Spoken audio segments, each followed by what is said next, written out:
It's no news to anyone that business is getting more difficult. The pressure used to be to rake in the revenues.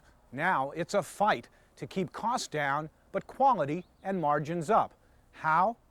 Make your product development process as efficient as possible. Get your products to market ahead of the competition and better than the competition. Advanced Ergonomic Interiors understood that philosophy and made a bold move to take advantage of it. This is the world in which Advanced Ergonomic Interiors lives, designing interiors for the transportation industry like this jet plane. Once, Advanced Ergonomics enjoyed strong growth and strong profits, but things started to change as the business climate changed. Advanced Ergonomics faced falling revenues and, even more important, falling profits. We were a very rigid, structured company. Each department had its own type of CAD system. There was very little crosstalk between departments or groups. It was like we were working on our own little private islands. As a result, projects were over budget and behind schedule. It seemed as though we were swimming in a constant sea of engineering change orders because no one knew what the other was doing until it was too late. What was happening was that Advanced Ergonomics' product development process was a non-development process, one long, unbreakable flow. It didn't allow for any integration nor communication between the different departments. What they ended up with was a long, complicated process that left everyone feeling powerless to improve. They needed a drastic change. They not only had to implement a coherent corporate strategy that called for new CAD, CAM, CAE, and data management systems, but they also had to empower their people to use this technology with efficiency. We knew the change was drastic, a total restructuring of our product process, physically and geographically. But what really hit home was the emphasis put on empowering us, giving us the opportunity to work together to shorten the time it takes to get a project out the door. Bold words, empowering their product development team. But how exactly does that translate into the real world? To understand how this works, let me show you a segment of one of our projects that demonstrates how the entire company is now working. We're working on designing the interior of a new aircraft. We need to decrease the payload, the actual weight of the interior, by 15%. We're targeting the seats as the main area where we can reduce the weight. And a particular component of the seat that we can focus on is the leg support. We have a design studio we acquired a few years back in Milan, Italy. The component designer for the leg support, Angelo Marducci, is located there, as well as Carlotta Rosario. She's the build assembly designer working on the overall seat assembly. In Singapore is a supplier that we use a great deal for small machine parts, and I'm the team leader for the project back here in Seattle headquarters. Now I can look at my workflow tool and see where the leg component now sits in the process. Now, before this technology was implemented, I'd have to rummage through a whole file full of folders to get this. Now, Angelo is working on it in Milan. I want to get him an update on this progress, so I'll have a conference with him. But before I do this, I want to look at the design and check the analysis results that Angelo sent me.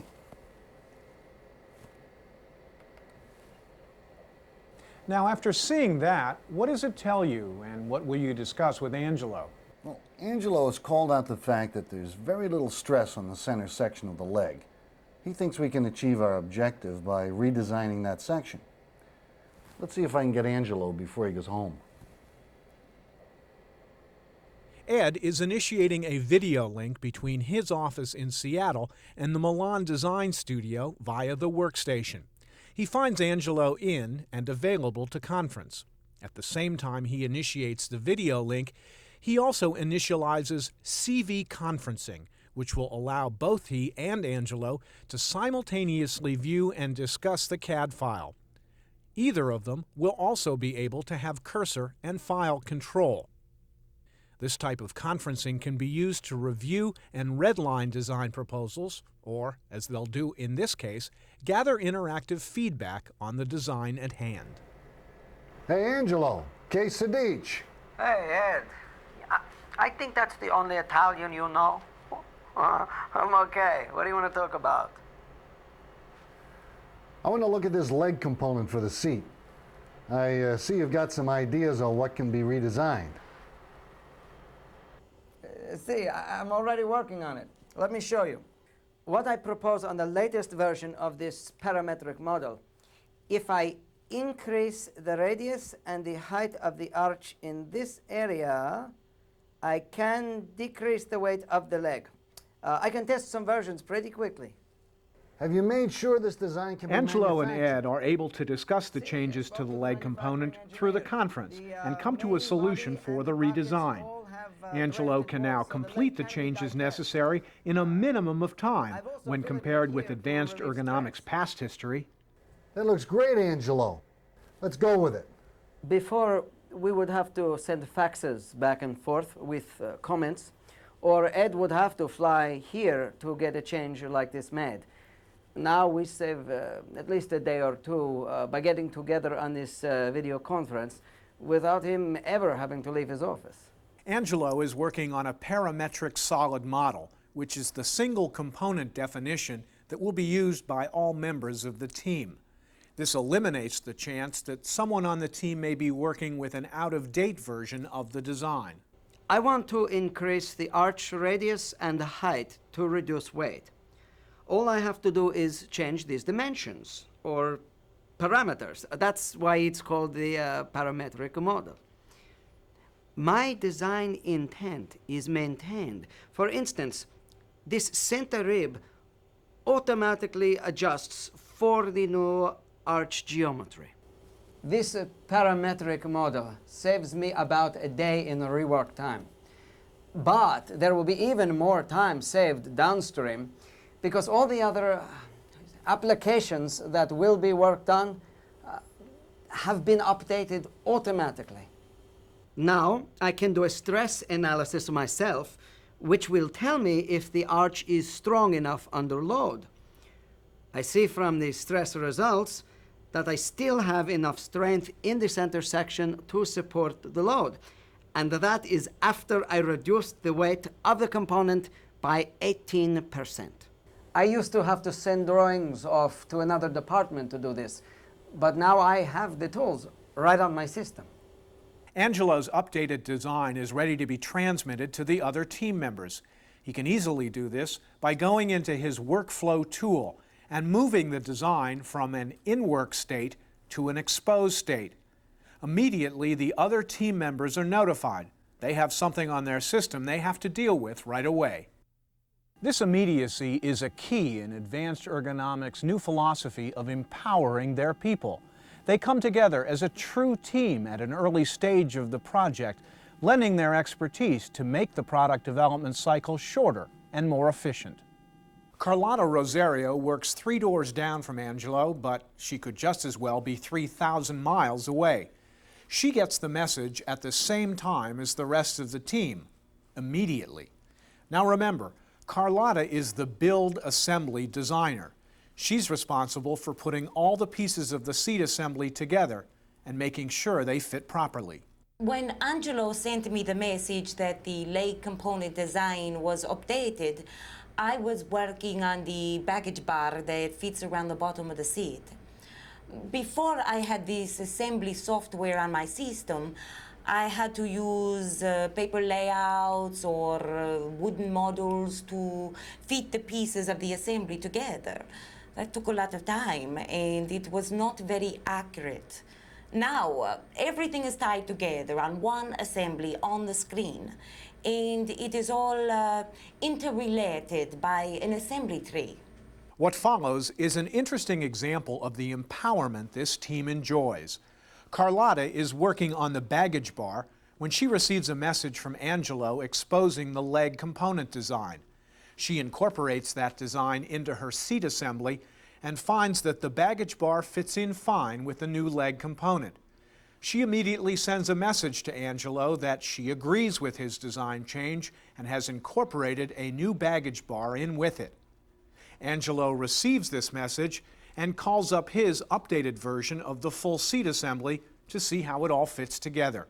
In a matter of minutes, 2 of the team members have been able to review each other's changes and are working simultaneously on an updated version of the entire assembly. This collaboration would have taken days in Advanced Ergonomics' past process and would not have had the efficiency and accuracy the current process brings. Now, there can be others who review the design as it's being exposed to the team, the drafter, sheet metal designers, and someone else who, while not involved with design, plays a key role in the process nevertheless. I don't have to have constant access to the design work, but there are critical points in the process where I need to take the design and decide if we should make or buy certain components. Sam's make or buy decision is keyed to a rapid physical prototype that he's made from the original design. The system produces a design program that allows this physical prototype to be made quickly, accurately, and inexpensively. It's then looked over by an in-house manufacturing engineer as well as sent to an outside supplier for a price on manufacturing it. For this component, Sam has found that a supplier in Singapore, whom Advanced Ergonomics uses regularly, is the best option. The rapid prototype helps the supplier's manufacturing engineer conceive and design the tooling setup necessary for the leg component. This engineer's workstation received the exposed design at exactly the same time as other members of the team did. He incorporates the design into his tooling. Only the actual leg component part reflects the new design. The core and the cavity design of the tooling still reflect the prior version. Because this is a parametric model, the component design is related to the tooling, and the tooling can automatically be updated to reflect the new design. Prior to this technology, the engineer would have had to completely restart the tooling design if a change such as this came through. After making his changes, the manufacturing engineer replies to Angelo that the design looks fine to him, and he's updated the tooling for the leg component. The reply from Singapore closes the loop on all the confirmations I needed on the leg component redesign. I am happy with what I received, and now I am ready to release the design for manufacture. What's great about this new way of working at Advanced Ergonomics is that Angelo, playing the pivot point, has been able to integrate all of the other pertinent areas into the full product design of this component.